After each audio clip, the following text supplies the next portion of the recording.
Eric! Nandyan ka ba? Si Tia Lagringo to! Eric! Nandiyan na po, sandali lang. Tia, bakit po kayo naparito? May problema po ba?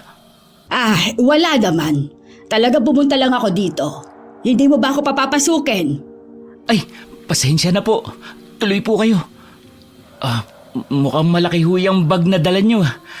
Tulungan ko na ho kayong magbuhat. Oo, malaki talaga yan at maraming laman. Ingatan mo ang pagbuhat at hindi basta-basta ang mga laman yan. Opo, Tia. Biglaan ang pagpunta ko dito. Saka hindi ako nagsabi. Alam mo namang wala akong cellphone. Tsaka hindi rin naman magandang mag-cellphone pa ako sa edad kong ito, ano. Isa pa, lagi namang walang signal doon sa amin. Kumusta ka na pala? Ayos naman po ako. Salamat ho sa pag-aalala. Dito ko ho muna ilalagay itong bag nyo sa sala. Punta ho muna tayo sa kusina. Sakto at nakapagluto na ako ng ulam kanina. Kanin na lang ang hinihintay kong maluto. Sabayan nyo na ako mananghalian. Mabuti naman. Tamang-tama at gutom na rin ako. Medyo mahaba ang biyahe ko. Hindi talaga ako kumain habang nasa biyahe dahil nagtitipid ako. Masarap ba naman yung mga niluto mo? Naku, hindi ko alam sa panlasa nyo, Tia. Maselan ho ba kayo sa pagkain? Depende. Malalaman natin kung pasok na sa panlasa kong niluto mo kapag natikman ko na. Ayos naman siguro na nandito ako, ano? Ayos lang ho yun. Natutuwa nga ho ako at napadalaw kayo. Ano ho ba ang sadya nyo? Importante ho ba? Hindi naman ho kasi kayo napapadalaw ng biglaan kung hindi importante. Upo ho muna kayo, Tia. Maya-maya luto na ho tong kanin. Nag-aalala kasi ako sa'yo kaya ako naparito. Kamamatay lang ng nanay mo, hindi ba? Masyadong biglaan ang mga nangyari. Hindi mo na rin ipinaalam sa amin. Nabalitaan ko na lang dahil si Bebang ay nagbakasyon ng ilang araw doon sa nanay niya. Di ba't kapitbahay mo yun? Opo. Pasensya na kayo at hindi ko na ibinalita. Si nanay rin naman po kasi ang nagsabi na wag nang sabihin pa. Ibinili niya bago siya mamatay. Ayaw raw po niyang makaabala sa mga kamag-anak. Alam kong masyadong malihim yung nanay mo. Kilala ko na yan mula pa ng mga bata kami. Palagi nilang sinosolo ang mga problema. Sa aming 4 na magkakapatid, ako lang talaga ang tumitingin sa inyo. Kaya alam kong masaya siyang nandito ako. Dahil may gagabay na sa'yo. Hindi ka naman siguro pasaway na bata, no? Sakit ka ba na ulo ng nanay mo? Naku, mahusay pong magpalaki si nanay. Alam kong napalaki niya ako na mabuting anak. Maraming salamat ho, Tia, at nandito kayo. Nakakatuwa naman po. Hindi naman siguro masama na dumito muna ako ng ilang linggo para samahan ka. Aalis ako kapag alam kong maayos ka na. Bata ka pa, Eric. Kailangan mo pa ng gabay. Namuhay ka na, ang nanay mo lang ang kasama mo sa buhay. Alam kong mahihirapan ka sa lagay mo ngayon. Sobrang nag-aalala ko. Ikaw lang mag-isa rito sa bahay na iniwan ng nanay mo. Baka mamaya kung anong mangyari sa'yo. Mabuti na yung may kasama kang matanda. Salamat po. Wala naman hong problema sa akin na dumito muna kayo. Tama po kayo, malungkot nga ang mag-isa. Mabuti na lang at naisipan niyong pumunta rito. Hindi kita pwedeng pabayaan. Ikaw yata ang paborito kong pamangkin. Nako naman, si Tia talaga. Totoo yun. Hindi ako nagbibiro. May kumakatok. May bisita ka pang darating. Naku, wala po. Tignan mo at baka kapitbahay yan na nangihingi ng ulam. Sabihin mo, mula ngayon, huwag na sila maging palahingi. At baka bigyan ko sila ng may lason. May mga tao kasi na bigyan mo lang ng isang beses, uulit ng uulit kasi alam nilang mapagbigay ka. Ang sasarap nilang lasunin. Si Tia talaga. Sige po, saglit lang, pupuntahan ko na yung kumakatok. Sige. Ako nang bahala dito sa kanin na binabantayan mo. Mukhang maluluto na eh. Sige na, pagbuksan mo na yun at baka hindi naman hihingi ng ulam. Baka biyaya ang dala. Huwag kang tatanggi, ha? Masamang tanggihan ng biyaya, nakakabulag. Teka, parang pamilyar sa akin ang boses ng kausap ni Eric, ha? Sandali nga at nang mapuntahan. Hindi maganda ang kutob ko. Sana'y nagkakamali lang ako. Siya ang pamangkin kong napaka-atrimida. Janice! Ay, sinasabi ko na nga ba't si Janice ang dumating? Talagang hindi rin pahuhuli ang angka ni Kuya Arturo eh. Nagpadala agad ng sugo niyang may sungay. Tia Lagring! Nandito ka pala? Oo. Bakit mukhang nagulat ka? Eh mukhang ayaw mo ata ang makita ako dito ha. May problema ba tayo kung nandito ako? Ako? Nagulat? Sa itsura mo, Tia, mukhang ikaw ang nagulat at nandito ako ngayon. Oo, tama ka. Nagulat nga ako kahit inaasahan ko na ito. Teka, sandali. May problema ho ba? Parang hindi kayo magkasundong dalawa? Nako, Insan. Alam mo naman yang si Tia Lagring. Talagang mainit na ang dugo niya sa akin simula pa nung bata tayo, di ba? Hindi na ako umaasa na magiging magandang pakikitungo niya sa akin. Mabuti at alam mo. Kaya gusto ko rin sabihin sa'yo na dito na ako titira. Dahil wala nang kasama si Eric. Hindi ko siya kayang pabayaan na mag-isa. Eh ikaw, bakit ka nandito ha, babae? Tingnan mo na, Insan. Ang sama ng ugali ng tiyahin nating yan. Kinakausap ako ng ganyan. Hindi pa nga ako nakakapasok sa loob ng bahay eh. Ay naku, oo nga pala. Pasensya na Ate Janice ha. Halika, pasok ka. Naku, dapat ka pinagtabuyan niyan paalis eh. Hindi naman siya dapat narito. May sinasabi ka po ba, Tia? Bubulong-bulong ka kasi na para kang bubuyog dyan. Pakilakasan na lang ho para magkaintindihan tayo. Huwag mo lang alamin ang sinabi ko kung butas puso ka, Janice. Eh, hindi ka rin naman magtatagal dito, hindi ba? Wala naman ho akong pinagkakaabalahan sa buhay. Kaya wala namang problema kung manatili ako dito ng may katagalan. Ayos lang naman yon, di ba, Insan? Ha? Oo naman. Wala namang problema sa akin yun. Kita nyo na, Tia? Walang problema kay Insan. Bakit? Sa inyo ba meron? Ikaw nga magtatagal din dito eh. Baka mainip ka. Mainam na yung nandito ako para may kausap ka, di ba? Hindi ko kailangan ng kausap, Janice. Sanay akong magpanis ng laway. Kaya pala abot dito sa pwesto ko ang hindi magandang amoy sa tuwing nagsasalita kayo. Ba't? Naku, tama na yan. Baka mamaya kung saan na mapunta ang pag-aasaran yung dalawa. Ang mabuti pa, doon na muna tayo sa kusina. Mananghalian na muna tayo. Ay naku, busog pa naman ako, Insan. Busog. Ang sabihin mo, hindi ka talaga kakain ng luto ng tao. Insan. Bakit? Ano yun, ate? Sa tingin ko, pag-aralan mong mabuti kung paano mag-alaga ng bubuyog. Ang alam ko kasi, bigla-bigla na lang silang nanunugod. Aba, delikado ang mga insektong ganyan. Dapat, alisin mo yan sa bahay mo. Ha? Wala naman akong alagang bubuyog, ate. Wala ba? Sa bagay, sa ngayon kasi, nasaan yung tao pa siya? Si ate talaga. Hanggang ngayon, mapagbiro ka pa rin. Ay, siya nga pala, Insan. May dala ko para sa'yo. Ipinabibigay ni Papa. Si Tio Arturo?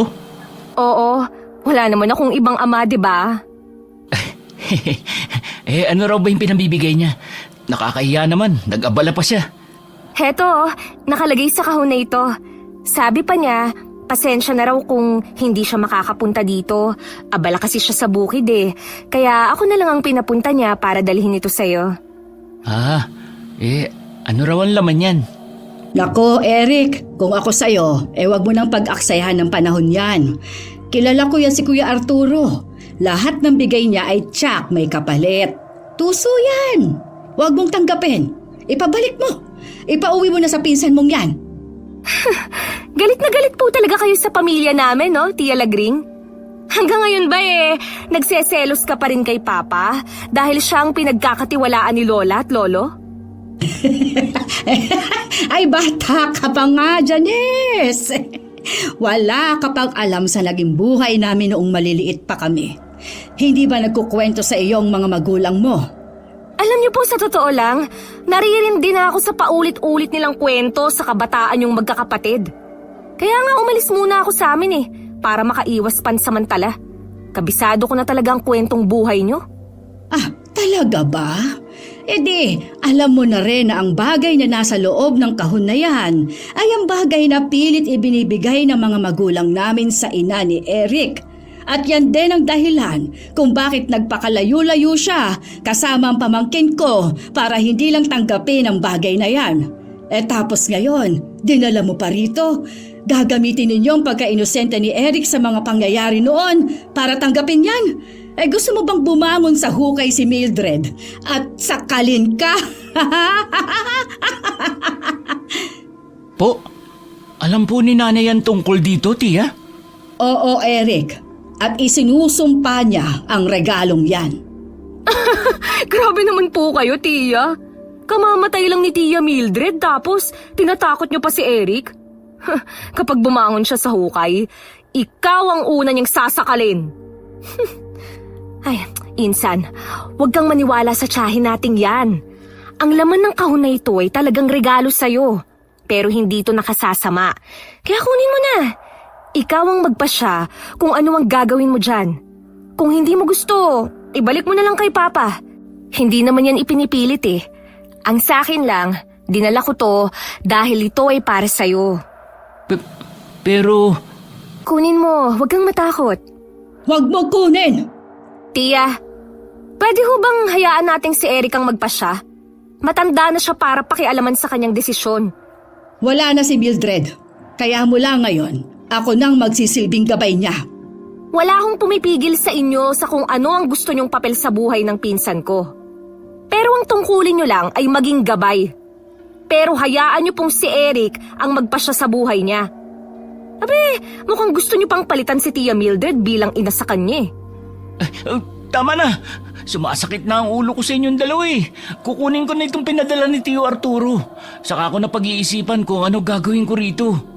Ay naku, tama, Insan. Malaki ka na para pakialaman pa ng iba. Pwede bang ito na ang huling pag-aaway ninyong dalawa? Gusto ko ng payapang buhay sana eh. Naku, hindi naman kami nag-aaway, Insan.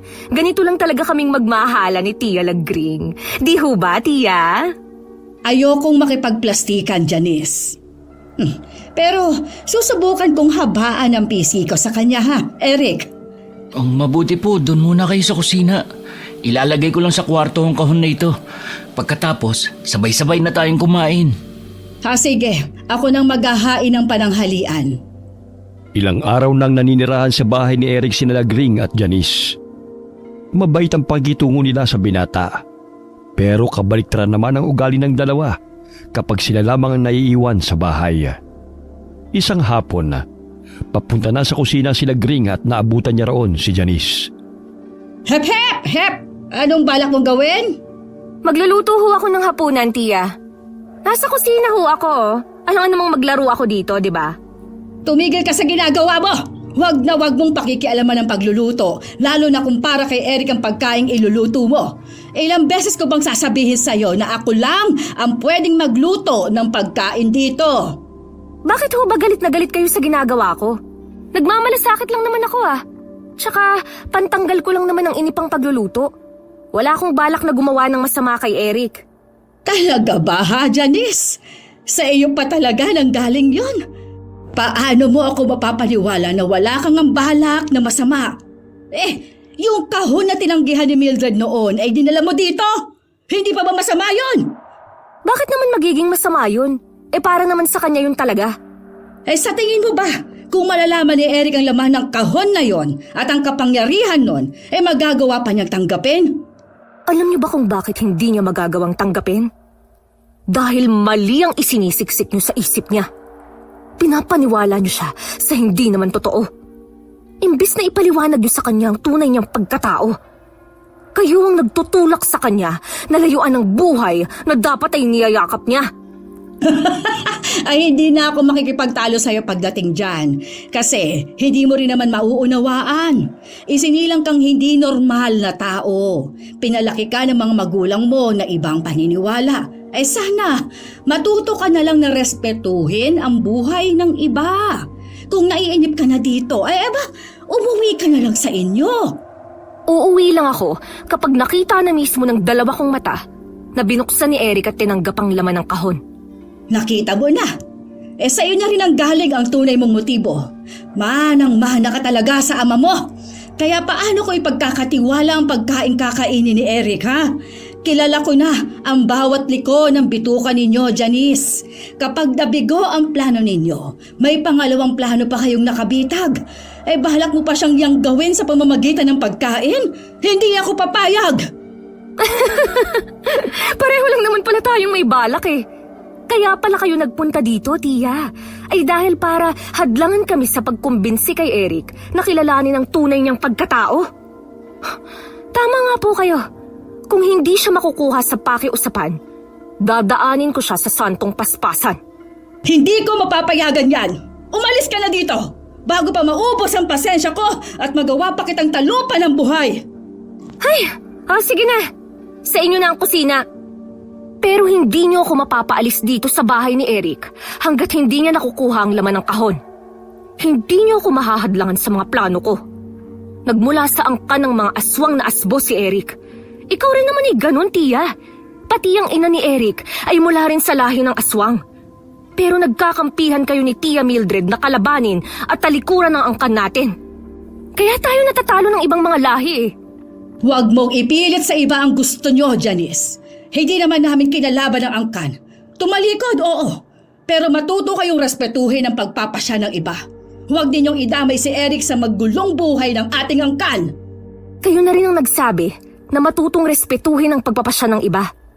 Sana, tanggapin din ninyo ang pasya ni Eric kapag tinanggap na niya ng kusa ang laman ng kahon na yun. Hayaan niyong tuklasin niya ang pagkatao niya at matutuhang yakapin yun. Nandito na po ako. Ay. Ano? Mukhang masarap po ang niluluto nyo, Tia. Sa labas pa lang amoy na amoy ko po yung bango ng niluluto nyo. Talagang sinasarapan kong niluluto kong ulam para marami kang makain. Alam kong pagod ka sa trabaho. Salamat po, Tia. Naku, baka mamaya masanay naman ako na may nagluluto. Wala namang problema kung masasanay ka.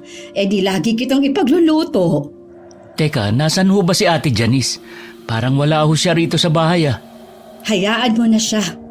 Alam mo namang gala ang bata na yun. Napapansin ko, tuwing gabi wala siya. Umuuwi siya palagi ng madaling araw. Baka mamaya kung ano na mangyari sa kanya, lagot tayo kay Tio Arturo. Huwag mo nang problemahin si Janice. Kilala naman siya ni Kuya Arturo na pasaway at matigas ang ulo. Tsaka isa pa, mas mabuti nang wala siya rito. Pinapasakit niya lagi ang ulo ko. Dapat nga umuwi na siya sa kanila. Mainit ho talaga ang dugo niyo sa kanya, no? Bakit ho ba? Wala naman. Ganun yata talaga kapag hindi mo kasundo. Nakauwi ka na pala, Insan. Nandiyan ka na pala, ate. Mabuti maaga uwi mo ngayon. Saan ka ba nagpupunta tuwing gabi? Kasi may inaplayan akong trabaho na panggabi. Trabaho na panggabi? Saan yan? Doon sa kabilang barangay.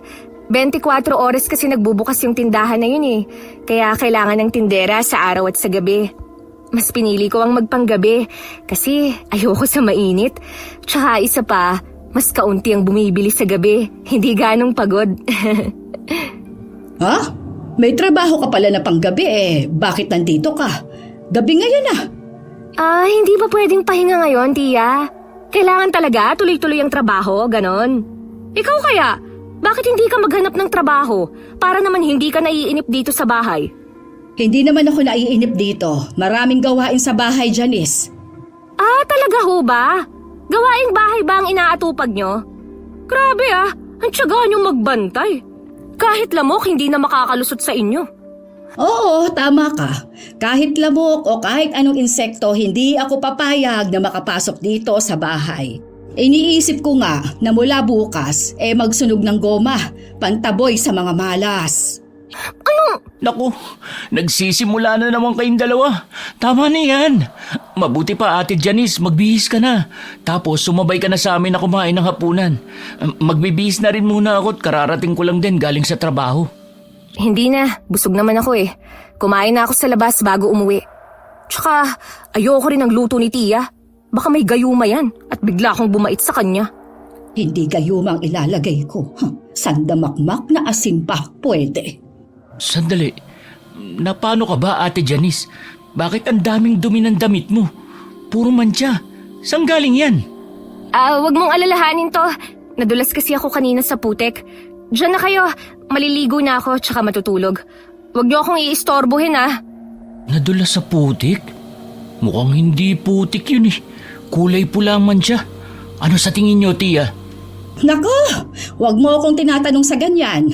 Baka magulat ka sa isasagot ko at maglagay ka ng maraming bawang at asin sa buong bahay. Po? Ibig kong sabihin, kapag namalengke ka, bumili ka ng maraming asin at bawang kasi ubos nga. Ha? Ganun ho ba? Sige ho, ako nang bahala dun. Damihan mo ha, yung mga isang tiklis. Si Tia talaga palabiro. Ano naman ang gagawin natin sa isang tiklis na asin at bawang? Baka malusaw lang yung asin sa sobrang dami at tumubo na yung mga bawang dahil sa tagal. Tama! Ano hong tama? Magtatanim ako ng maraming bawang sa bakuran. Oh, bakit naman, Tia? Huwag na ho, bibili na lang ako ng marami. Mas mainam na ang may tanim kesa bumili ng bumili. Alam mo bang nagtatawag din ng swerte ang bawang? Talaga ho? Ngayon ko lang nalaman yun Oo, kasi nagtatabo yon ng malas. At kapag naitaboy no ng malas, papasok na ang swerte. Si Tia talaga.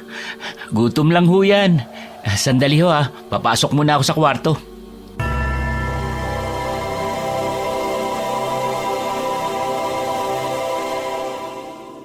Kumain na ho tayo.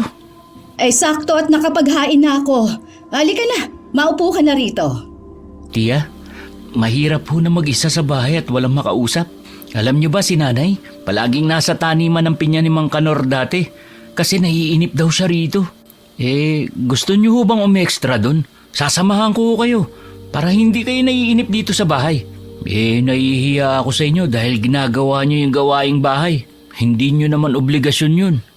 Huwag mo akong alalahanin, Eric. Ayos lang ako. Kapag naiinip na ako, sasabihan kita. Pero sa ngayon, hindi pa naman ako naiinip at masaya ako sa ginagawa ko dito sa bahay. Sige ho, Tia. Kayo ang bahala. At teka, nasan pala si Ate Janice? Huwag mo nang hanapin ang maarteng yon at hindi siya kakain ng niluto ko. Hindi talaga kayo magkasundo, no? Kumukulo talaga ang dugo ko sa kanya kahit wala siyang ginagawa. Presensya pa lang niya, malakas nang makasira ng araw. Huwag na nga nating pag-usapan at baka mawalan ako ng ganang kumain. Sige po, Tia. Malalim na ang gabi nang mapadaan sila Gring sa tapat ng silid ni Eric. Papunta siya sa banyo ng oras na yon. Nakabukas ng bahagya ang pinto, kaya napasilip siya para tignan ang ginagawa ng pamangkin. Nakita niya itong nakatitig sa maliit na kahon na ibinigay ni Janice. Nang akma nang bubuksan ng binata ang kahon, kumatok siya sa pinto para sadyang kunin ang atensyon nito. Eric, gising ka pa ba, iho? Opo, Tia. May kailangan ho ba kayo? Pasok ho kayo. Bakit ho ba gising pa kayo? Kasi, nanaginip ako. Kaya nagising ako ng alanganin. Papunta sana ako sa banyo pero narinig kong may kumaluskos kaya kinatok kita. Panaginip? Ano hong napanaginipan nyo? Mukhang hindi maganda dahil nagising kayo. Hindi ko alam, iho. Pero ang nanay mo ang nasa panaginip ko. Ho? Si nanay? Bakit naman po? Baka masyado nyong iniisip kaya napanaginipan nyo. Doon nga ako nagtataka. Hindi ko naman siya iniisip pero napanaginipan ko. Ano ba nangyari sa panaginip nyo, Tia? Nakita ko si Mildred. Umiiyak siya habang tinitignan ang kahon na katulad ng ibinigay sa iyo ni Janice. Tapos maya-maya, nagalit siya at ibinato ang kahon sa malayo. Nagising ako kasi bigla siyang nag-iba ng anyo. Naging mukha siyang halimaw. Isang malaking halimaw na asong mas malaki pa sa kalabaw ang itsura niya. Naku, ang likot ho siguro ng pag-iisip nyo, Tia, at ganyan ang panaginip nyo. Alam nyo ba na ang panaginip kabaliktaran ng realidad? Imposible hong halimaw si nanay. Oo, tama ka. Imposible talagang maging halimaw siya. Pero hindi kaya pangitain yun o babala na galing sa nanay mo. Baka ayaw niyang kunin mo ang kahon. Itapon mo na lang kaya yan at huwag mo nang sabihin kay Janice. Ako baka po magalit. Saka nakakahiya po kay Tio Arturo. Isa pa, mula kina lolo at lola ang kahon na ito. Ano ba ang laman yan? Bakit ganyan na lang po ang pagtutol niyo sa kahon? At saka, totoo ba na tinanggihan niyo ni nanay noon? At tinakasan pa niya? Oo, totoo yun. Sumpa ang laman ng kahon na yan, Eric. Huwag mong pangarapin, ni huwag mong bubuksan. Kasi sa oras na makita mo ang laman, maaakit ka. At baka hindi mo kayanin. Hindi mo na magagawang tanggihan ito kapag nilukob nito ang kaisipan mo. Sumpa? Bakit naman ho ako bibigyan ni na lolo at lola ng sumpa? Hindi ko na masasagot yan. Pero ako na ang magsasabi sa'yo. Huwag na huwag mong bubuksan. Ibigay mo na lang kaya sa akin at ako na lang ang magtatapon. Tapos kapag tinanong ni Janice, sabihin mong nawala. Naku, sigurado kayo ang pagbibintangan niya kapag sinabi kong nawala. Kayo lang ang laging naiiwan dito sa bahay. Hayaan nyo, para hindi nyo na alalahanin pa ang kahon, ilalagay ko na lang dito sa cabinet para makalimutan ko na rin. Mabuti pa nga. Noon ho ba binuksan ni nanay ang kahon? Nakita niya ba ang laman? Hindi. Paano nyo nalaman na gano'n ang mangyayari sa oras na makita ang laman ng kahon? Dahil ganoon na nangyari sa lola mo, iniregalo din sa kanya ang kahon na yan ng lola niya. Nahumaling siya ng husto at wala nang nakapigil pa sa kanya. Pero itinago nila ang buong katotohanan tungkol sa laman ng kahon. Tanging ang pinamamanahan lang ang pwedeng tumuklas nito. Masyado ho ba talagang delikado? Para sa akin, oo. Kasi saksi kaming magkakapatid sa paghihirap ni Mama habang nasa kanya ang kahon na yan. Naghihirap siya? Kung naghihirap siya, bakit gugustuhin niya maghirap din ng iba? Iba-iba kung mag-isip ang mga tao, Eric. Kahit na pamilya natin sila, kahit nga kakambal pa, hindi natin kayang saklawin ang pag-iisip at pagpapasya nila. Mahirap magsisi sa huli. Kaya ngayon pa lang, huwag mo nang tangtain na tingnan ang loob ng kahon. Naiintindihan mo ba? Opo, tiya. Sana nga ay naiintindihan mo, iho. Pero sa oras na magpasya kang tignan ang laman na to, hindi ako magdadalawang isip na gisingin ka. At kahit maging magkalaban pa tayo, para lang mailayo ka sa kapahamakan. Ano kaya yun? Narinig niyo rin ba? Parang nakakatakot naman ang alulong ng mga asong yun. Sandali lang ho, sisilipin ko sa bintana. Ngayon lang ako nakarinig ng ganyang mga aso. Huwag mo nang tignan, Eric. Kahit ako'y kinikilabutan din. Pabayaan mo na at baka mga asong gala na nag-aaway lang ang mga yan. Mga asong gala po? Parang hindi.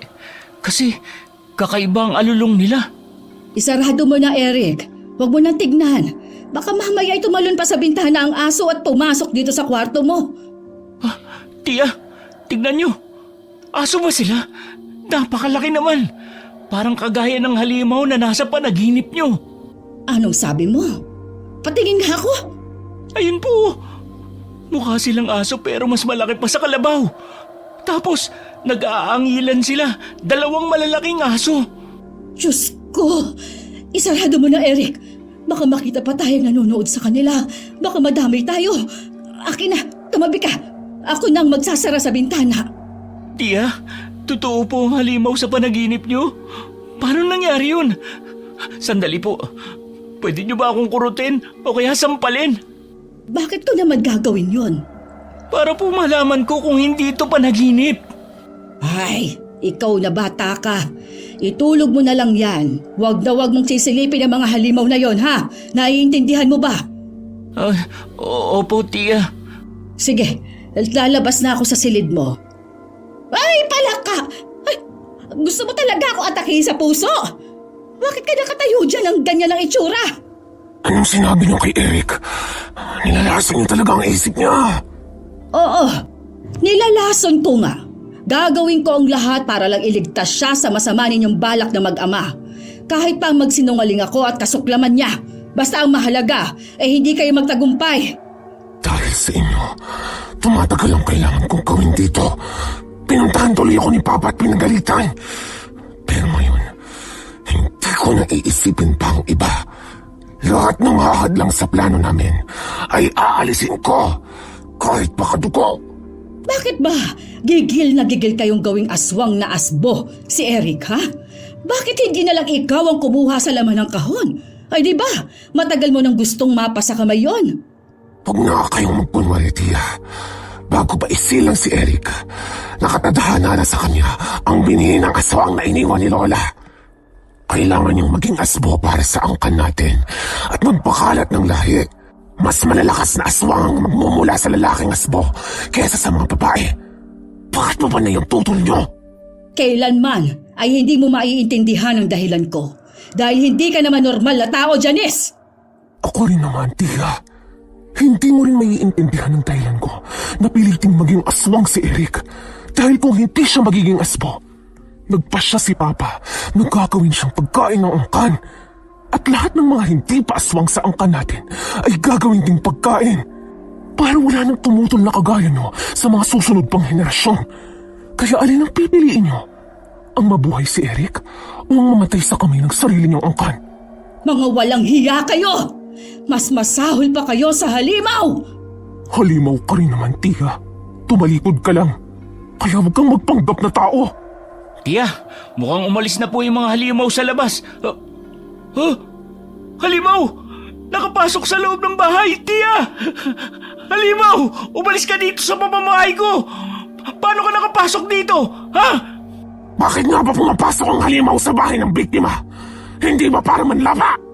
Tia! Huwag kayong lalapit dito! Mukhang aatake siya! Diyan lang kayo sa likuran ko!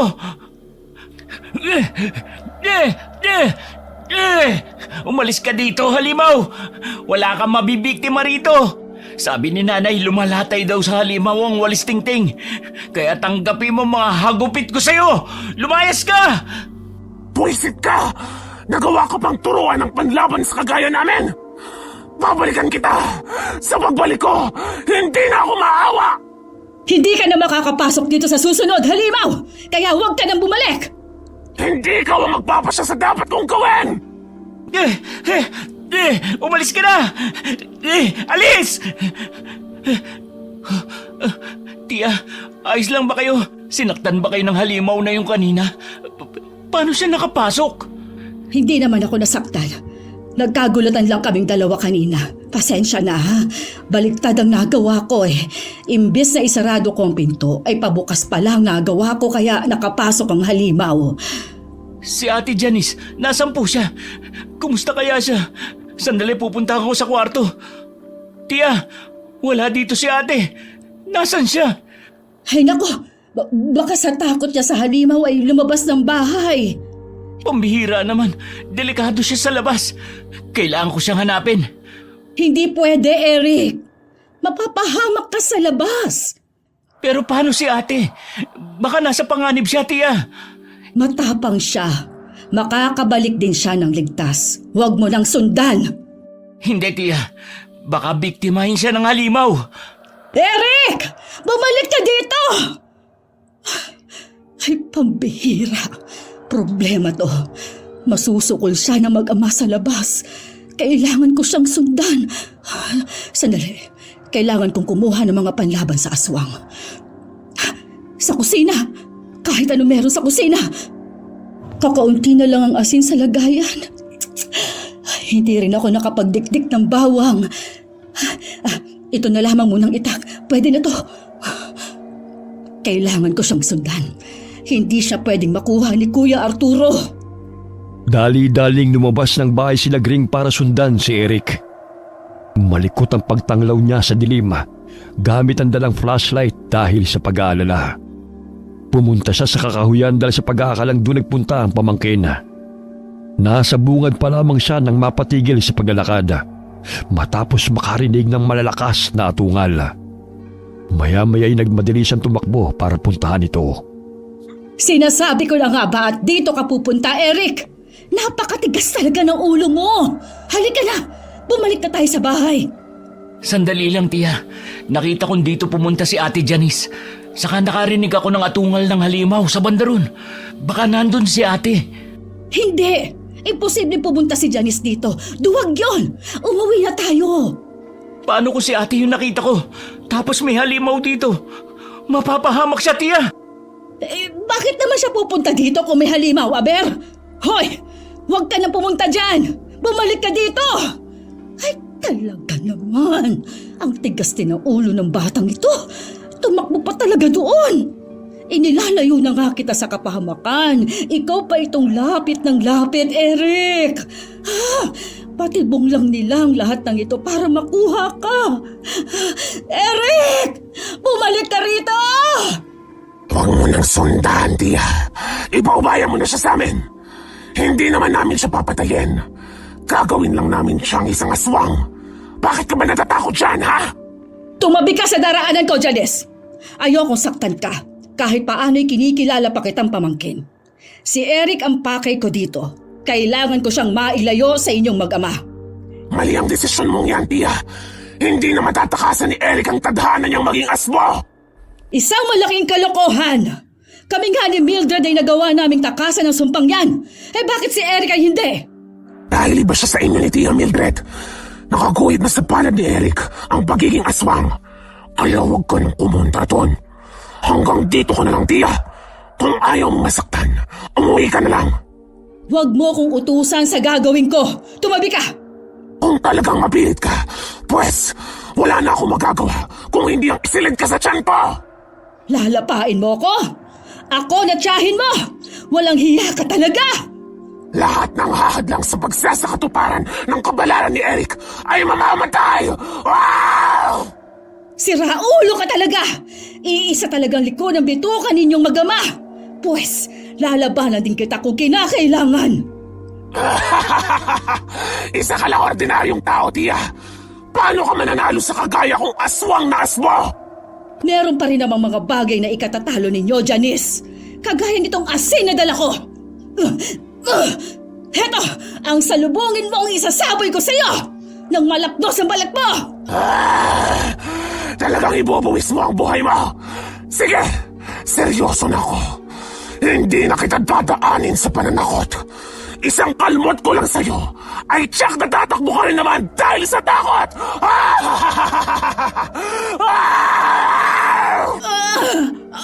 Walang hiya ka talaga! Wala kang respeto sa nakatatanda! Kailangan kang turuan ng leksyon! Nagawa mo talagang saktan ang pamangkin mo! Huwag mo ngang sabihin sa akin yan! Ikaw itong siraulong nag-umpisa! Kinalmot mo ko, gaga! Tumabi ka dyan sa daraanan ko kung ayaw mong itaga ko ulit sa'yo itong itak na to! Eric! Umalis ka sabi sa daraanan ko! Alis! Ayoko! Magkakamatayan muna tayo! Hindi ka madaling mapatay dahil masamang damo ka! Buti alam mo, tiya. Marunong ka rin naman palang ilagay sa lugar ang sarili mo. Umuwi ka na lang kung ayaw mong masaktan uli. Papalitaan na lang kita kapag tuluyan ang naging aswang si Eric. Sinabi ko na wag mo kong uutusan! Tabi! Ayaw mo, ha? Uubusin ko na tong asin sa'yo. Masunog ka! Leche! Wala ka talagang galang? Di leche ka po! Bumalik ka po dito! Eric! Eric! Nasaan ka? Tiya, umalis na po kayo dito. Baka saktan ka rin ng halimaw na ito. Sinabi ko naman sa'yo na huwag ka nang pumunta dito. Ang tigas kasi ng ulo mo. Tapos ako uutusan mo umalis sa rito. Sa tingin mo, iiwan kita sa mga halimaw na yan, ha? Hoy! Halimaw! Akong harapin mo! Huwag mong sasaktan ang pamangkin ko! Ano naman ang magiging laban mo sa akin, Lagring, ha? Huwag mo nga itutok sa akin ang lente mo. Ang sakit sa mata ng liwanag. Kilala mo ang tiya ko? Sino ka bang halimaw ka? Mukhang hindi pa niya sinasabi sa iyong totoo mong pagkatao. Bakit, Lagring? Bakit patuloy mo pang inililihim kay Eric ang katotohanan na dapat niyang malaman? Tumahimik ka, halimaw! Kung ano man ang pakay ninyo sa amin, wala na kaming paki doon! Bitiwan mong pamangkin ko kung ayaw mong masaktan! Matapang ka na ngayon, ha? Malaking problema ang ginawa niyo ni Mildred. Hindi niyo dapat itinago ang tunay na katauhan ni Eric. Kasi ngayong may isip na siya, mas lalo niyong ilalayo ang loob niya. Kung sinabi niyo na noon pang bata siya, wala sana kayong problema. Paano niyo haharapin ngayon ang katotohanan kung ako na mismo magsasabi sa kanya? Huwag! Huwag mong gawin yan! Huwag na ninyong idamay si Eric sa kaguluhan ng angkan! Pabayaan na ninyo siyang mamuhay ng maayos bilang normal na tao! Normal na tao? Sila nga ang dahilan kung bakit nauubos ang angkan. Dapat na magparami para malipo lahat ng sinasabi mong tao na siyang umuubos sa mga aswang. Wala akong maintindihan. Ano ba sinasabi niyo? Anong dapat kong malaman sa tunay kong pagkatao? Huwag kayong mag-usap na parang wala ako rito. Ngayong nandito ako, sabihin na ninyo ang dapat kong malaman na dapat nung bata pa lang. Alam ko na. Narinig mo yun, Lagring? Siya na ang humihiling sa katotohanan. Nakakahiya namang hindi ko siya pagbigyan, hindi ba? Hindi naman ako katulad nyo ni Mildred na madamot. Huwag! Pakiusap! Huwag mong sirain ang buhay niya! Kung gusto mong malaman ang katotohanan, Eric, buksan mo ang kahon na hawak mo. Yun ang susi sa buo mong pagkatao. Kapag nalaman mo na, alam kong hahanapin mo ko. Hihintayin kita, Eric. Ang kahon na yun? Huwag kang makinig sa kanya, Eric! Huwag na huwag mong bubuksan ang kahon na yon! Sa akin ka makinig! Kung gusto niyo makinig ako sa inyo, Tia, sabihin niyo sa akin ngayon ang buong katotohanan. Kung hindi, bubuksan ko ang kahon na yun. Dahil sa takot ni Lagring na kamuhian siya ni Eric, hindi niya magawang sabihin ang katotohanan sa binata. Hindi rin niya nagawang pigilan ng pamangkin na umuwi ng bahay para tuklasin ng mag-isa ang tungkol sa kanyang pagkatao sa pamamagitan ng pagbukas ng maliit na kahon. Pagkaalis ni Eric ay kaagad din namang sumunod si Lagring. Nasaan na ba yun? Kung ang kahon na magsasabi sa akin ng buong katotohanan, pues, panahon na para buksan yun. Ito ang kahon. Eric! Makinig ka sa akin! Huwag mong bubuksan ang kahon na yan! Nakikiusap ako sa'yo! Ayaw niyo namang sabihin sa akin ang totoo, Tia. Kaya ako na lang ang tutuklas. Mukhang ako na lang ang hindi nakakaalam sa tunay kong pagkatao. Pati ang halimaw na yun, kilala niya kung sino at ano ko. Sasabihin ko na sa'yo, huwag mo lang bubuksan ang kahon. At kapag nalaman mong totoo, mangako ka na hinding-hindi mo bubuksan ang kahon na yan. Mangako ka. Ano ba kasi laman ng kahon na to? Isa'y ang sumpa. Sumpa sa bawat miyembro ng ating angkan na isisilang sa bawat henerasyon. At anong klaseng sumpa, Tia? Ang laman ng kahon na yan ay... Tulong! Tulungan niyo ako! May aswang! Hinahabol ako! Saklala! Si Ate Janice! Ang kahon! Nahulog! Nabuksan ang kahon! Ano yan? Ano ang itim na parang holen na lumulutang mula sa kahon? Anong bagay na to, Tia? Huwag mong hawakan, Eric! Lumulutang po. Lumalapit sa akin. Layuan mo! Halika! Tumakbo ka dito sa akin! Tia, sinusundan niya ako. Lumayo ka! Huwag mo lapitan ang pamangkin ko! Hindi ka na muling makapambibiktima pa! Hindi ka namin gusto! Wawasakin kitang hiyas ka! Tulong! May aswang! Ala, Tia, nalunok ni Ate Janice yung holen. Ate, isuka mo yan. Hindi mo dapat lunukin yan. Tutulungan kitang iluwa yan. Iluwa mo, ate. Iluwa mo. Ano ba yun? Bakit may Bumabara sa lalamunan kong matigas na bagay. Ano ba yung nalunok ko? Tulungan niyo ako! Tia, tulungan niyo kami! Si ate nahihirapan ng huminga! Ha? Anong gagawin ko? Hindi ko alam. Kapag nalunok na ang hiyas, hindi na yan mailuluwa pa. Buhay ang kapalit kapag iniluwa ang hiyas na yan, Eric! Ano? Ano? Ang hiyas! Yung nasa kahon! Yun bang nalunok ko? Oo, Janice. Yun nga ang nalunok mo. Hindi! Bakit niyo tinayaan na malunok ko yun? Bakit ako? Bakit ako? Ate Janice! Bumalik ka rito! Huwag mo siyang sundan, Eric. Delikado na siya. Paanong delikado? Nasa panganib siya. Ano na mangyayari sa kanya, Tia? Kasalanan ko to. Kung may masamang mangyari sa pinsan ko, walang ibang sisisihin kundi ako lang. Bitiwan niyo ako, Tia. Hahanapin ko si ate. Kailangan ko siyang iligtas. Bitiwan niyo ako. Hindi! Hindi ako papayag! Huwag mo na siyang sundan, Eric! Kaya na niya ang sarili niya. Kung ano man ang kahihinatnan niya, ikapalaran niya na yon. Ano ba, Tia? Paano niyo nasasabi ang ganyan kay ate? Katugo niyo rin siya. Dahil aswang siya, Eric! Aswang siya! Kagaya ng nakasagupa natin sa gubat. Isa siyang aswang na asbo! Anong sabi niyo? Pinaglololoko niyo ba ako? Pinasasakit niyo ang ulo ko. Ang dami-dami ninyong tinatago sa akin. Pwede bang linawin niyo ang lahat? Ayoko nang mabuhay na parang ibang tao sa sarili kong pamilya. Ano ba kayo? Ano ba ako? Ano ba tayo? Mga aswang ba tayo? Huminahon ka, Eric. Kumalma ka muna. Sige, makinig ka at sasabihin ko na sa'yo ang lahat. Ang angkan natin ay may lahing aswang, Eric. Mga aswang tayo na kung tawagin ay asbo. Kagaya ng nakita mong aswang sa kakahuyan kanina. Ganoon ang itsura natin kapag nag-aanyong aswang.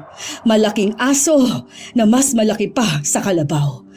Pero mayroon sa atin na ayaw yakapin ng ganoong lahi dahil mas gusto na maging normal na tao. Kagaya namin ng nanay mo. Gusto naming mamuhay lang ng normal. Ayaw naming manakit at mambiktima ng mga tao. Bakit hindi ito sinabi sa akin ni nanay noon? Umalis siya sa tribo. Nagpakalayo-layo para itakas ka. Tinulungan ko siyang makatakas. Sinadya niyang hindi ipaalam sa iyo dahil ayaw niyang masangkot ka pa sa gulo ng angkan natin. Yun din ang dahilan. Kaya hindi na siya bumalik pa sa baryo. Nang mamatay si Mama, sinabi ko kay Mildred na magpakalayo-layo na kayong mag-ina. Kasi alam kong hahanapin kayo. Ang hiyas na nasa loob ng kahon, iyon ang hiyas ng pagkaaswang ng lola mo. Ipamamana yun sa nanay mo.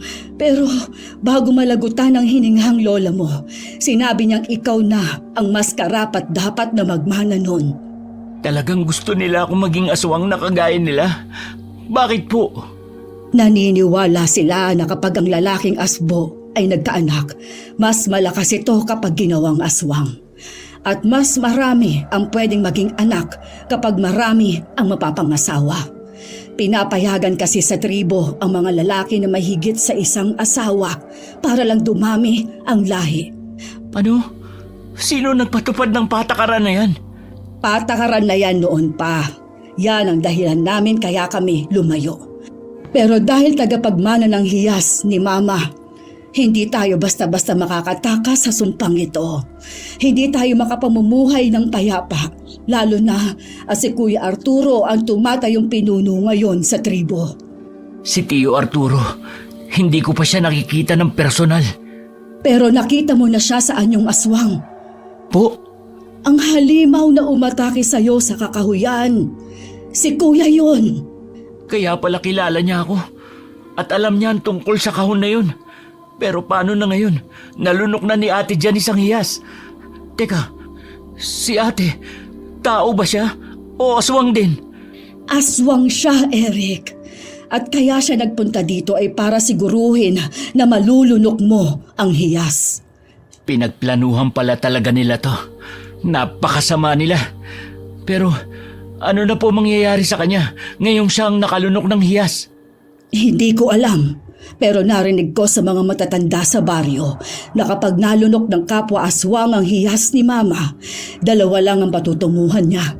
Magiging mas malakas o di kaya ay mamamatay kapag hindi kinaya ng kanyang katawan ang malakas na kapangyarihan ng hiyas na yon. Kapag naging malakas na aswang si ate, ano kaya mangyayari? Yan ang hindi ko masasagot. Ang kahihinatnan niya ay nakadepende na sa kung anong ugali at magiging pasya niya. Pero noon pa man, matagal na siyang may galit sa'yo. Dahil ang hiyas na yon ay gusto niyang mapa sa kanya, pero hindi ipinagkaloob.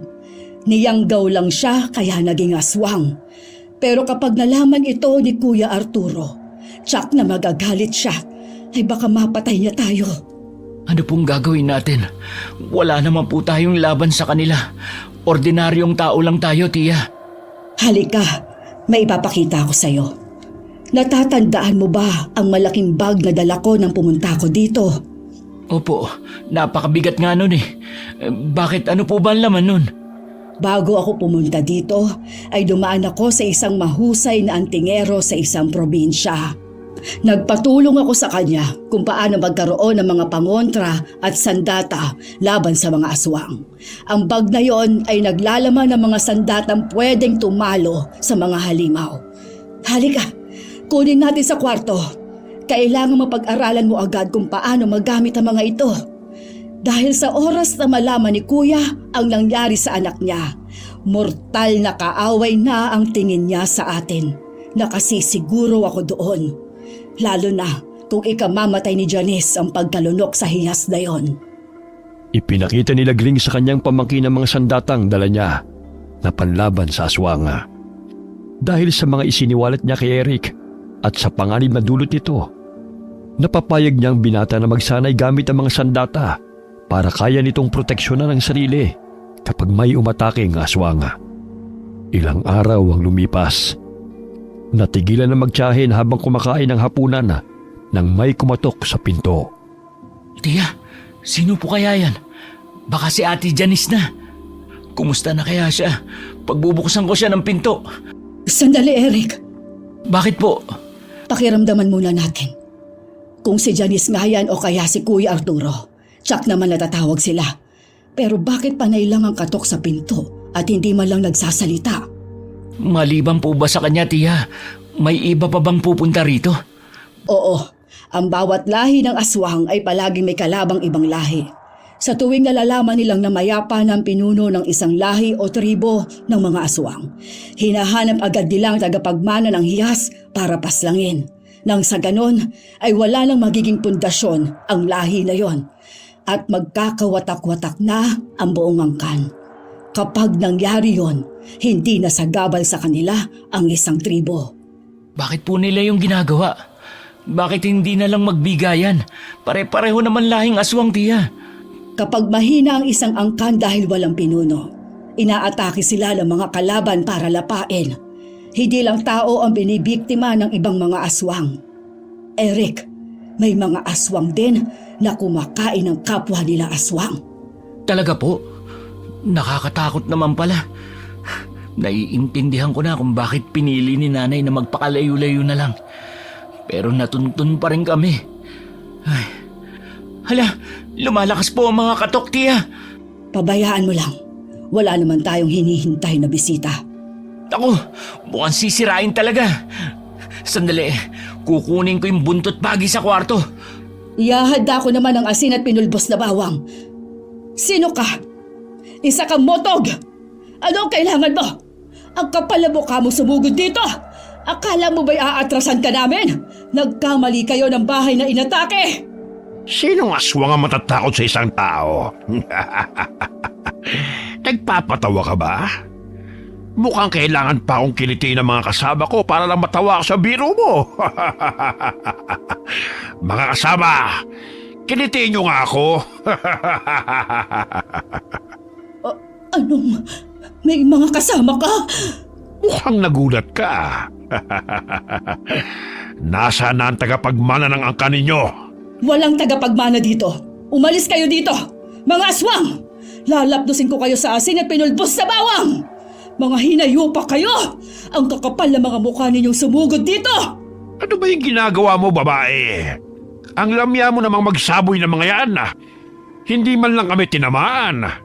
Ah, ganon?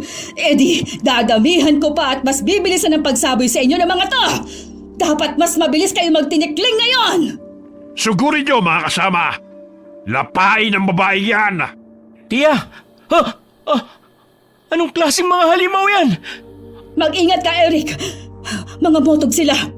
Bukod sa mabibilis sila kumilos, makunat at makapal din ang mga balat nila, kaya hindi agad tinatabla ng mga pangontra. Salamat sa papuri at magpapakilala sa amin, babae. Pero kahit ikinatuwa ko yun, hindi pa rin kayo ligtas kapag hindi nyo sinabi sa akin kung nasaan ang tagapagmana ng hiyas ni Lydia. Ilang beses ko bang sasabihin na walang tagapagmana dito? Dalawa lang kaming nakatira dito at pareho kaming normal na tao. Baka sa ibang bahay kayo napadpad. Eric, hagupitin mo sila ng buntut pagi! Opo! Galingan mo lang, binata. Baka kilitin mo lang kami. Kilitiin ba ka mo? Sige, pagbibigyan ka namin. Papatayin namin kayo sa kiliti habang hinahagupit ng buntot pagi! Nakipagtagisan sila ng lakas sa mga aswang na mutoga. Hindi tumigil si Lagring sa pagsaboy ng asin at pinulbos na bawang. Habang si Eric naman ay walang humpay sa paghataw gamit ang latigo na mula sa buntot ng pagi. Pawis na pagod na magtiyahin. Pero ayaw pa rin sumuko ng mga aswang. Kaya kinuha naman ni Eric ang inihanda nilang kawayan na may tuli sa dulo mula sa kusina. Nang makita yon ng mga aswang, ay natigilan sila at unti-unting umatras. Kasabay ang pagbabanta na sila ay babalikan. Mga walang hiyang yun. Pinagod pa tayo. Sa kawayan lang pala na may tulis na takot. Mabuti at umatras na rin. Hihiwalay na ang espiritu ko sa katawan dahil sa pagod eh. Ayos ka lang ba, Eric?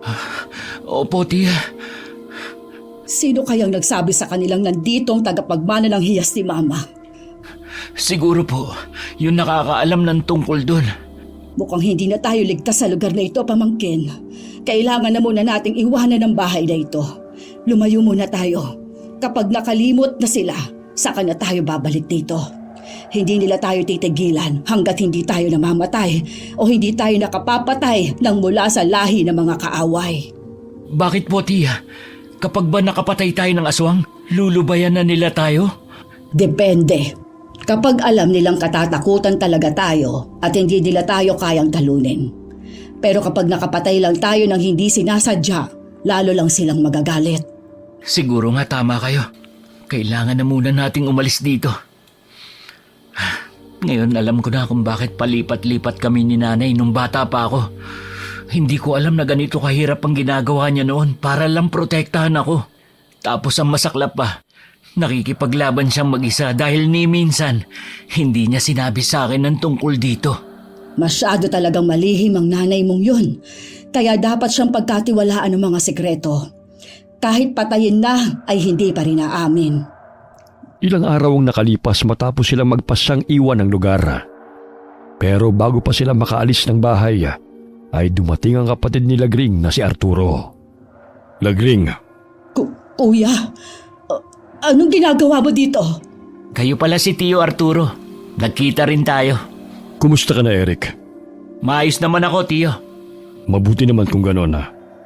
Nakita mo na ba ang laman ng kahon ay pinamana sa'yo ni Mama? Sandali. Nasaan pala si Janice? Umalis na siya dito, kuya. Bakit? Hindi ba umuwi sa inyo? Naku, baka naman nagtanan na yon. Nagtanan? Imposible. Maglalakwat siya, pwede pa. Kilala ko ang anak kong yun. Mataas ang pangarap niya. Hindi siya basta-basta mag-aasawa ng hindi mataas na uri ng aswang o na ordinaryong tao. Ho? Kailan naman pinangarap ang makapangasawa ng aswang? Hindi mo ko maiintindihan, Eric. Dahil iba ang pagpapalaki sa'yo ng nanay mo. Saka kinukonsinti ka pa ng tiyahin mong yan. Sumama ka na sa akin. Umuwi na tayo sa baryo. Doon ka nababagay. Yun ang tahanan mo. Ayoko. Kailanman hindi ko papangarapin na maging kagaya nyo. Gusto ko maging normal na tao. Hindi ko kailangan ng kapangyarihan ng mga aswang. Talaga ba? Hindi ko alam kung kaya mo pang panindigan yung sinabi mo kapag nasa bingit na ng kamatayan ng buhay mo sa kamay ng mga kalaban. Huwag mo nang problemahin yon, kuya. Kami nang bahala ni Eric sa bagay na yon. Hanggang kailan mo naman na ipagtatanggol ang pamangkin mong yan, Nagring? Paano mo naman siya ipagtatanggol mula sa mga kalaban kung wala ka namang kakayahan na labanan sila? Wala ka namang kapangyarihan. Hindi ka naman aswang na kagaya ko. Kaya hindi mo mapapantay ng lakas ng mga kalaban ng ating angkan. Anong gagawin ninyo? Magtatago na lang habang buhay? Kagaya ng ginawa ni Mildred? Pero ano nangyari sa kanya? Kinamatay na lamang niya ang pagtatagong yon. Ang pagtatago at ang pagtakas o pagtakbo, hindi naman sukatan ng kaduwagan. At ang pakikipaglaban, hindi sukatan ng tapang. Ang kailangan lang nating gawin habang nandito sa mundo ay mabuhay. Mabuhay ng mapayapa, masaya at walang inaapakang kapwa. Sige, kapitan mo ang paniniwalang yan, Eric. Darating ang araw na ang mga yan ang gigising sa natutulog mong utak. Sandali nga, mukhang nakagaya kayo. Balak niyong umalis? Bakit? Sinalakay ba kayo ng mga kalaban? Wala ka na roon, kuya. Wala na dito si Janice. Wala nang dahilan pa para pumunta ka dito. Aalis kami ni Eric at magpapakalayo-layo. Pabayaan mo na kami. Sige, kung yan ang desisyon niyong dalawa. Eric, yaman din lamang na mukhang nagpasya ka ng tanggihan ng laman ng kahon. Ibigay mo na sa akin yon. Ako na ang bahalang maghanap ng tagapagmana nito. Ho? O bakit? May problema ba? Ayaw mo naman, hindi ba? Bakit mukhang ayaw mong ibalik? Wala na sa amin ang hiyas, kuya. Dinala ni Janice. Huwag niyo akong pinaglololoko. Alam ko nagsisinungaling kayo. Nasaan na ang hiyas? Ibigay niyo na sa akin. Natigilan na magtiyahin dahil hindi nila alam kung paano kukumbinsihin si Arturo. Maya-maya'y lumabas mula sa pinagtataguang damuhan ng isang aswang na mutog. Kampante siyang naglalakad palapit sa kanila habang patawa-tawa. Mukhang nagkaagulo kayo May problema ba sa inyo? Mukhang hindi kayo nagkakasundo. Ruben, bakit nandito ka? Anong kailangan mo? Napadaan lang ako. Ilang araw ko nang minamatsagan ng dalawang yan. Malapit na sana ako mapaniwala na wala silang kinalaman sa tagapagmana ng magulang nyo. Pero bigla kang dumating. Akalain mo yun. Mabuti na lang at hindi kagad ako sumuko. Nalaman ko ang katotohanan na ang binatang yan ang tagapagmana ng hiyas at nakatakdang maging susunod na pinuno ng inyong angkana. Mali ka sa inaakala mo, Ruben. Hindi si Eric ang tagapagmana ni Mama. Talaga ba? Hindi siya? O tinanggahan niya lamang? Kung hindi siya, bakit mukhang tatakas kayo? Paano namang hindi kami tatakas? Eh di ba't sinalakay nyo kami? Kahit sino naman matatakot sa kaligtasan ng buhay dahil sa ginawa nyo. Hindi kayo magaling magsinungaling. Kahit nga si Arturo hindi nyo magawang mapaniwala. Kung gusto nyo walang dugo na dumanak ngayon, ibigay nyo na lamang sa akin ang hiyas ng mga asbo. Para hindi na tumagal pa ang usapan natin. Hindi ko na rin kayo gagambalain pagkatapos. Meron akong isang salita. Tumigil ka, Ruben. Huwag kang manghimasok sa angkan namin. Pakialaman mo ang iyong angkan na nagkakagulo rin.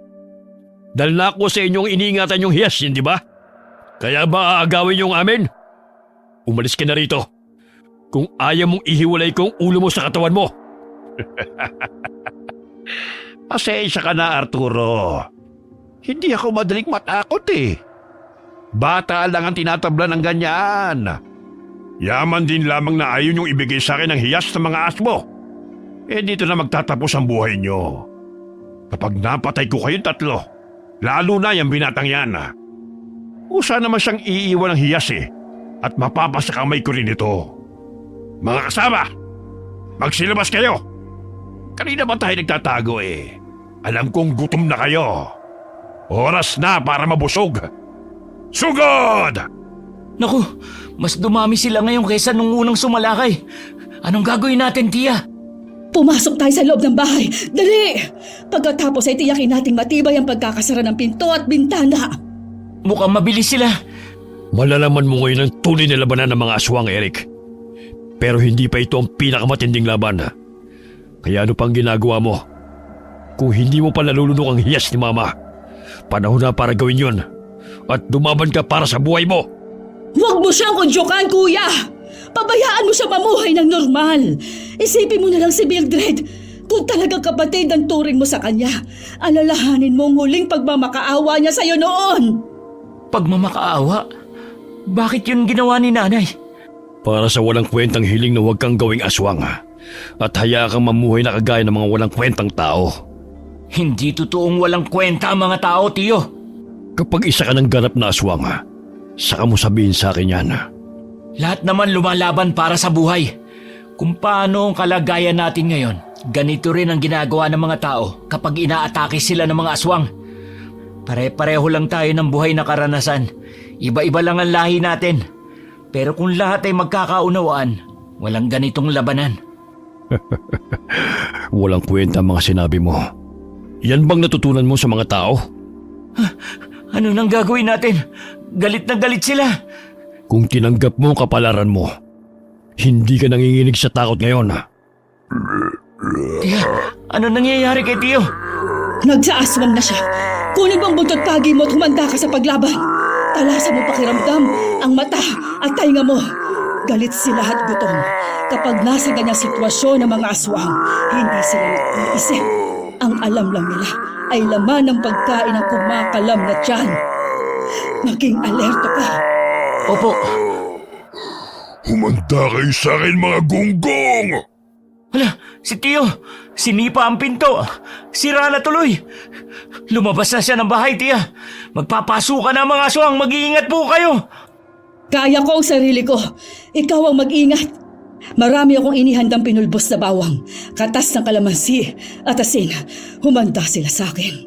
Wala akong hindi sasabuyan. Gagawin ko silang bulating kinilaw. Huwag niyo pong tatamaan si Tiyo Arturo. Dito lang kayo sa likuran ko. Akong sasalubong sa mga magtatangkang pumasok dito sa pinto. Hahagupitin ko sila agad ng buntot pagin na to. Nakipaglaban ng tatlo sa mga aswang na mutog. Mga aswang na kalahating baboy ramo at kalahating tao. Habang abala sa pagkipaglaban sa labas ng bahay si Arturo, patuloy rin sa pagkipaglaban na magtiyahin sa loob ng bahay sa mga aswang na sumusugod doon. Mas pinuntirya sila ni Ruben para matalo si Eric sa paniniwala nitong ang binatang susunod na pinuno ng angkan ng mga asbo dahil siya ang pinamanahan ng hiyas ng kanilang lahi. Kailangan mo nang mamatay ngayon, binata.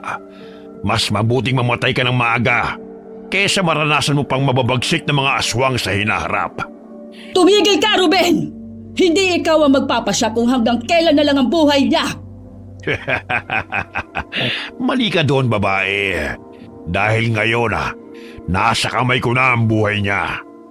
Ang matutulis kong kuko ang isang papatay sa kanya. Hindi ko pa naamoy na isa na siyang aswang. Ibig sabihin, hindi pa niya nakukuha ang hiyas. Ilalagay ko na lamang siya sa tiyan ko para mabusog ako. Hindi mo magagawa yun. Kahit paano kaya ko rin lumaban. Oo, tama ka naman. Pero mapapagod ka rin at susuko. Tapos mamamatay. Tumahimik ka, Botog! Wala kang malalapang tao dito. Ikaw ang susunugin ko sa bawang, asin at kalamansi. Walang hiya kang babae ka. Pakialamera ka. Uunahin na lang kita. Pwede ka naman pagtiyagaan kahit makunat ka ng matanda ka. Anong sinabi mo? Ako? Makunat? Ginagalit mo akong hinayupak ka? Lalaplusin talaga kita! Tiya, umilag ka.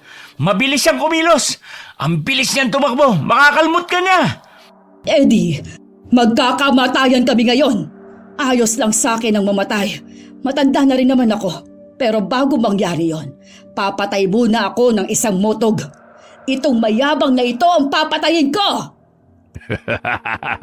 Malakas ang loob mo, ha? Halika rito. Pagpipira-pirasoyin kita gamit ang matutulis kong kuko. Layuan mo ang tiya ko! Ako ang harapin mo! Aray ko! Ang lakas ng loob mong hagupitin ako, ha? Huwag kang magmadali. Susunod naman kita sa kanya eh. Kaya ko naman kayong kainin pareho. Walang tigil na hinagupit ni Eric ang aswang gamit ang latigo. Kaya siyang binalingan ito.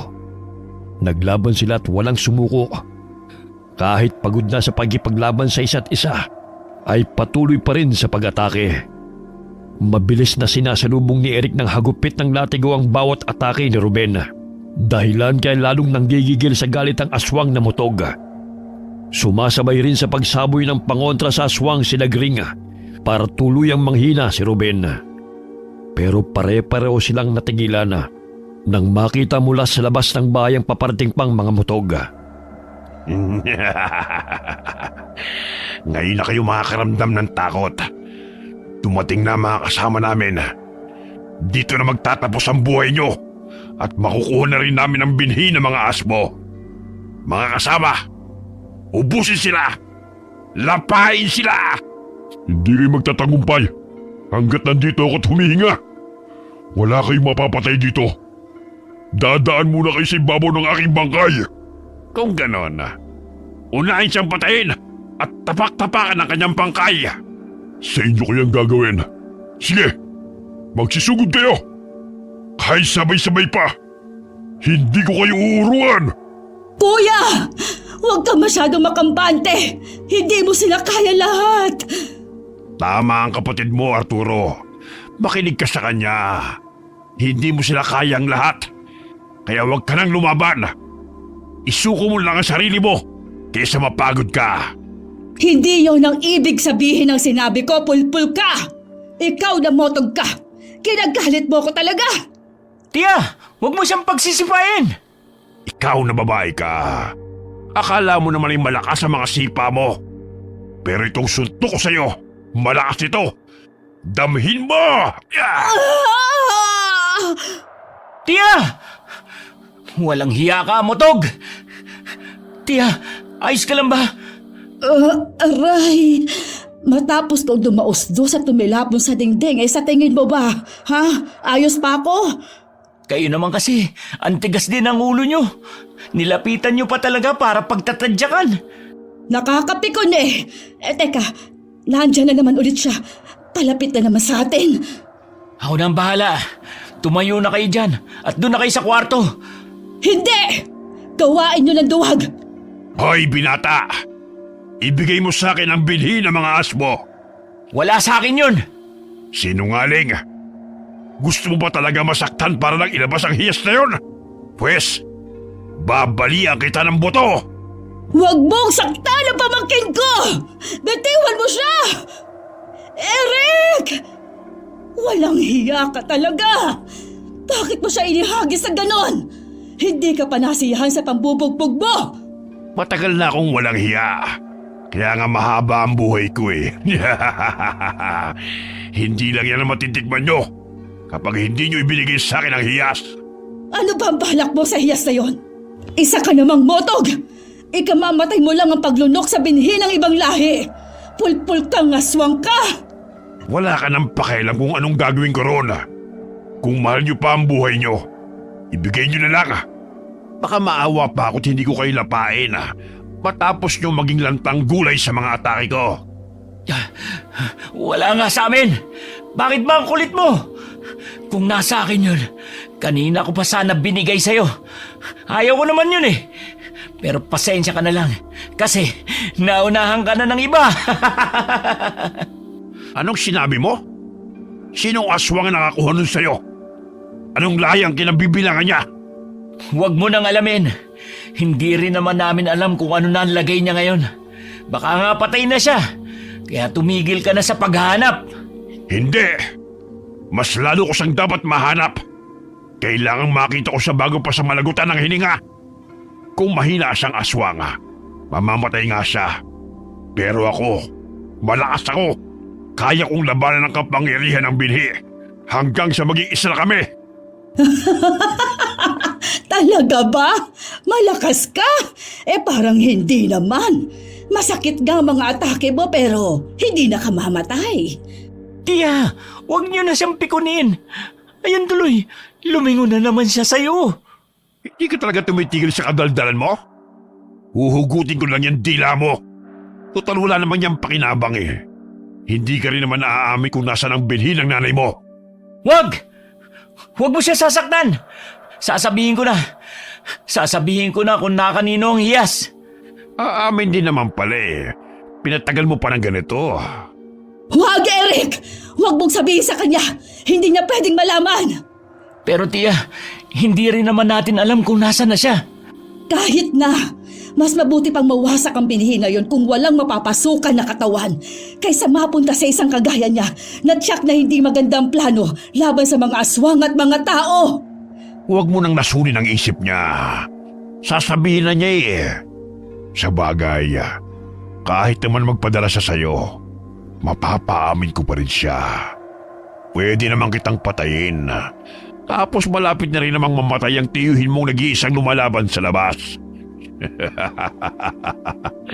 Nakita niyo bang lagay niya? Nakakaawa, hindi ba? Bilang na rin naman ang buhay niya. Mapatay mo man kaming lahat. Wala kang makukuhang impormasyon sa amin. Ayos lang. Mahanap ko rin naman ang binhi eh. Pero kayo, mahanap naman niyo ang kamatayan. Pasugod na si Ruben kay Lagring nang matigilan siya matapos marinig ang malakas na atungan ng malaking halimaw na paparating sa lugar. Mabilis siyang napatingin sa paligid para hanapin kung sinong malaking halimaw na kanyang naririnig. Maya-maya'y nakita niya itong naglalakad palapit mula sa kakahuyan. Isang dambuhalang aswang na asbo ang kanyang nakita. Ano yan? Napakalaking asbo naman yan. Tiya, ano pong nilalang yan? Parang 3 laki ni Tiyo ang halimaw na yan Mahusay! Nagtagumpay siya! Oh, ano ba sinasabi niyo, Tiya? Nalog ba ang ulo niyo? Tumatawa na kayo na parang baliw dyan? Nakakatakot po ang halimaw na yan tapos tumatawa ka lang. Hindi siya namatay, Eric. Napagtagumpayan niya ang kapangyarihan ng binhi. Isa na siyang ganap na tagapagmana ng hiyas ni Mama. Huh? Ibig sabihin, mas lumakas na siya ngayon? Sinasabi niyo ba nga, siya na nagmamay-ari ng binhi ng mga asbo? Tama ka, Ruben. Siya na nga. Siya na ang hinahanap mo. Hindi mo na kailangang magpagod. Pinuntahan ka na niya. Oh, bakit? Para nangangatog yata ang tuhod mo ngayon. Kanina lang sinasabi mong matapang ka, hindi ba? Tinakasan ka na ba ng tapang? Ha? Makakasama. Magsiatras tayo. Tumakas na tayo ngayon. Bago pa tuluyang makalapit ang higanting asbo. Kuya! Nagsisitakas na ang mga motog! Huwag mo na silang habulin! Sabihin niyo sa akin, totoong wala sa inyong hiyas ng ating angkan? Sinong kumuha? Sinong asbo na yan? Sino siya? Hindi niyo ba nakikilala? Siya si Ate Janice. Anong sinabi mo? Si Janice? Ang anak ko? Paano nangyari yun? Paano napunta sa kanyang binhi? Paano niya nilunok? Bakit niyo pinayagan? Ang dami namang tanong, kuya. Hindi naman sinasadya ang nangyari. Nang mabuksan ang kahon, lumutang ang binhi. Nahampas ko at nalunok ni Janice. Anong sabi mo, Lagring? Wala kang balak na sabihin sa akin ang nangyari? Nagsinungaling ka pa para pagtakpan ang kasalanan mo? Walang hiya ka talaga. Hindi mo na inisip ang anak ko. Bakit, kuya? Ikaw rin naman Hindi mo rin inisip ang kahihinat na ni Eric kapag nalunok niya ang binhi. Pero si Janice, napagtagumpayan niya, kuya. Kahit hindi siya ang itinakda, nagtagumpay siya. Hindi siya namatay at mas lumakas pa siya. Tingnan mo nga ang ginagawa niya sa mga motogo. Iwinawasiwas niya lang. Kinatatakutan na siya ng mga kalaban. Hindi pwede. Hindi ito ang dapat na mangyari. Tiyo, ano po nangyayari? Masama na ba ang pakiramdam niyo? Pumasok na tayo sa loob ng bahay. Itinago ko ang katotohanan na si Janice ang tunay na tagapagmana ng binhi ni Mama. Pero ang tadhana ay hindi talaga madadaya. Kahit inilihis ko na ang kapalaran ni Janice, nilakaran pa rin niya ito. Anong sabi mo, kuya? Si Janice ang totoong tagapagmana ng hiyas? Bakit ka nagsinungaling? Hinayaan mong mabuhay sa kasinungalingan si Mildred at suungin ang mag-isang mahirap na buhay sa katatakas sa buhay na hindi naman pala dapat takasan? Hinayaan mo siyang maghirap! Ginusto niya ang iwan ng angkan, Lagringa. Sinamantala ko lang ang pagkakataong yun dahil ayokong manahin ni Janice ang binhi. Hindi siya karapat-dapat. At sino ang karapat-dapat, ha, kuya? Si Eric na walang malay? Tiyo, bakit ba ayaw ninyong manahin ni Ate Janice ang hiyas kung siya naman pala ang tunay na nakatakda?